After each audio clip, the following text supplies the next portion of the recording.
1824 সাল সিঙ্গাপুরের হৃদয়ে দাঁড়িয়ে আছে প্রায় 200 বছরের পুরনো এক ঐতিহাসিক বাজার লাও পা সাত।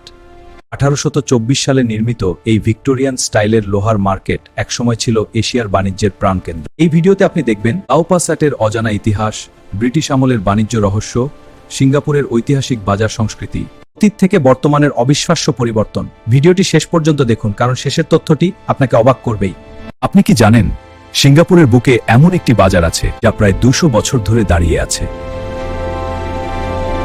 লোহার তৈরি এই রহস্যময় মার্কেট একসময় ছিল পুরো এশিয়ার বাণিজ্যের প্রাণকেন্দ্র, আর আজও হাজার হাজার মানুষ সেখানে ছুটে যায় শুধু ইতিহাসকে ছুঁয়ে দেখার জন্য।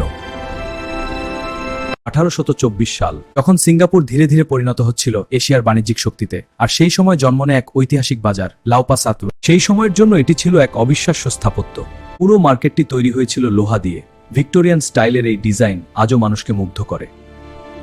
একসময় এই বাজার ছিল সিঙ্গাপুরের অর্থনীতির প্রাণ। এখানে মিলত পৃথিবীর নানা প্রান্তের পণ্য, আর প্রতিদিন হাজার হাজার মানুষ আসত শুধু কেনাবেচার জন্য। সময়ের সাথে বদলে গেছে শহর, কিন্তু লাও পা সাত আজও দাঁড়িয়ে আছে ইতিহাসের জীবন্ত সাক্ষী হয়ে।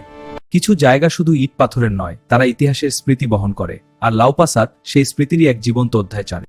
ভিডিওটি ভালো লাগলে সাবস্ক্রাইব করুন পরবর্তী ভিডিও দেখতে।